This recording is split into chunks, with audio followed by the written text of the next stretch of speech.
اس کے حوالے سے معاشرے میں پراپوگنڈا اس گروہ کی طرف سے، وہ گروہ، میں تلخ بات نہیں کرنا چاہتا، اور نہ پاکستان میں اللہ کی قسم اس وقت فرقہ واریت موجود ہے، یہ جان بوجھ کے فرقہ واریت کا ماحول پیدا کر کے ایک سائیڈ کے موقف کو کھڑا کیا جا رہا ہے پراپوگنڈا کر کے۔ اسرائیل کا، امریکہ کا ایران کے اوپر جو بھی حملہ قابل مذمت ہے، قابل مذمت ہے، قابل مذمت ہے، لیکن اللہ کی قسم آپ کو ایسا مغالطہ اور دھوکہ دیا جا رہا ہے جب ہم یہ آواز اٹھاتے ہیں کہ پھر ایران کا ٹارگٹ اسرائیل سے حملہ ہوا ہے، ٹارگٹ اسرائیل ہونا چاہیے کہ نہیں ہونا چاہیے؟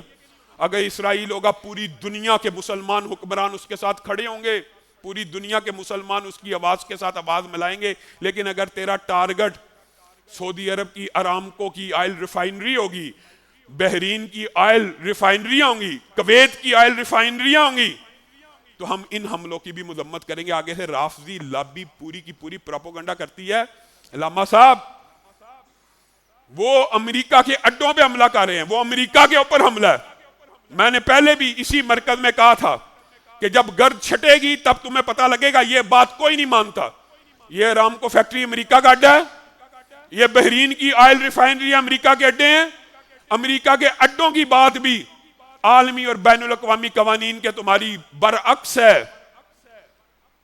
پاکستان کے اندر امریکی سفارت خانے کے اوپر ایران میزائل حملہ کر دے تو پوری دنیا کے سامنے یہ مقدمہ رکھ سکتا ہے امریکی سفارت خانے پہ کیا ہے، امریکی سفارت خانہ ہے۔ یہ عالمی قوانین ہوتے ہیں، یہ بین الاقوامی قوانین ہوتے ہیں۔ ہم جس طرح ایران کے اوپر اسرائیلی اور امریکی حملے کی مذمت کرتے ہیں، بعین اسی طرح سعودی عرب کے اوپر، قطر کے اوپر، کویت کے اوپر، بحرین کے اوپر، یو اے ای کے اوپر، اردن کے اوپر، رات کو آذربائیجان کے اوپر۔ یہ عجیب بات ہے کہ پوری دنیا میں جتنے باقی مسلمان ممالک ہیں وہ سارے ہی بے ایمان ہیں، وہ سارے ہی ایسے ہیں، ایک اکیلا ایران ہی مسلمان ہے۔ اتنی نہ بڑا پاکی دامہ کی حقائق، دامن کو ذرا دیکھ، ذرا بند قبا دیکھ۔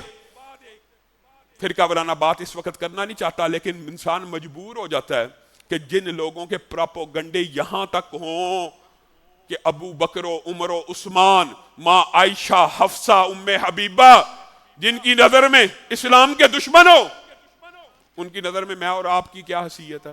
ان کی نظر میں سعودیہ، کویت اور قطر کی کیا حیثیت ہے؟ جن کے ہاں حضرت عمر نے حضرت فاطمہ پہ دروازہ گرا دیا، جھوٹ کی، پراپوگنڈے کی فیکٹریاں لگی ہوئی ہیں۔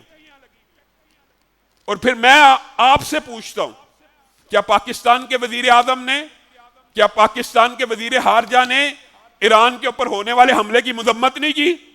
مذمت کی ہے، مذمت کی ہے، مذمت کی ہے۔ پھر پاکستان کی املاک کو جلاؤ گراؤ کر کے، سکردو میں آپ کو ابھی تک یہ بھی علم نہیں، آرمی پبلک سکول کو جلا دیا گیا، فلاں برگیڈ کے افسر کو جلا دیا گیا، فلاں دفتر کو جلا دیا گیا، افسر نہیں دفتر کو جلا دیا گیا، فلاں جگہ اٹیک کر دیا گیا، فلاں جگہ۔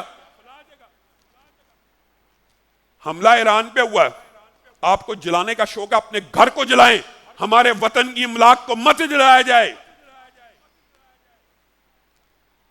اور ہمارے بارے میں الزام یہ لگانا کہ یہ فرقہ وارانہ فساد ہے۔ فرقہ وارانہ فسادات یہ ہیں کہ حکومت ایک گروہ کو تو پابند کرے، ایک گروہ کے اوپر تو کریک ڈاؤن ہو، اس کے اوپر پابندیاں لگیں، اس کو ہمیشہ کے لیے بین کر دیا جائے، اور اس سے زیادہ عمل کرنے والوں کو فیسیلیٹیٹ کیا جائے۔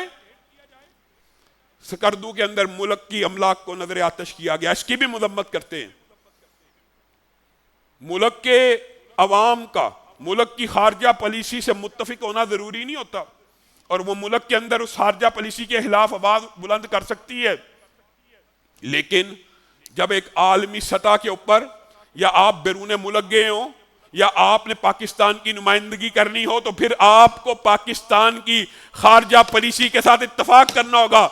اندرونی طور پہ چاہے آپ ان کو کہیں آپ کی پالیسی غلط ہے، لیکن بیرونی دنیا کے سامنے اور پوری دنیا کے سامنے پاکستان اور سعودی عرب کا، پاکستان اور سعودی عرب کا دفاعی معاہدہ ہے۔ سعودی عرب پہ حملہ، پاکستان پہ حملہ، یہ لکھا جا چکا ہے، اور آپ لوگوں کو یہ رافضی پروپیگنڈا کر کے یہ کہیں گے کہ 57 اسلامی ممالک میں اکیلا یہی مسلمان ہے، باقی سارے ہی بے ایمان ہیں۔ یہ جو حملے قطر، کویت، بحرین، سعودی عرب اور یو اے ای پہ ہوئے، کیا اسرائیل پہ نہیں تھے ہو سکتے؟ کیا بحری بیڑا جو ساتھ کھڑا اس پہ نہیں تھے ہو سکتے؟ اس کے اوپر کریں، پوری دنیا کے مسلمان آپ کے ساتھ کھڑے ہیں۔ اور سعودی عرب کو کی طرف حملے کرنے کا مقصد یہ تھا کہ جواب آئے گا اور پھر پروپیگنڈے کا ایک موقع ملے گا۔ سعودی عرب اور پاکستان نے اس موقع کے اوپر جس دنائی کا ثبوت دیا ہے یہ بھی خراج تحسین ہے، اور پاکستان کی خارجہ پالیسی کو بھی خراج تحسین ہے۔ میں ان کی پارٹی کا نمائندہ نہیں ہوں، لیکن ملک حالت جنگ میں ہے۔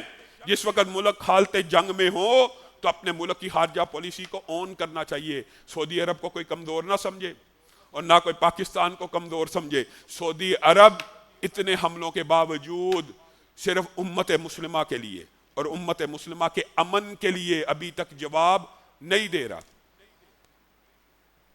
کیا یہ امت کا جو درد ہے یہ صرف چند ممالک کے سینے میں؟ اللہ کے بندو، وہ سعودی عرب، اللہ کی قسم جتنا احسان اس ملک کا پاکستان کے اوپر ہے، آپ کی اور میری سوچ، تصور، وہم و گمان سے بھی زیادہ ہے۔ اور اللہ کا شکر ہے، میں تو اب اللہ کا شکر ادا کرتا ہوں کہ ہم سیاست دانوں کے بارے میں کیسے کیسے جملے کہتے تھے، لیکن جس وقت عرب بڑی بلڈنگیں بنا رہا تھا، ذوالفقار علی بھٹو قوم کو کہہ رہا تھا گھاس کھا لیں گے، گھاس کھا لیں گے، ایٹم بم بنائیں گے۔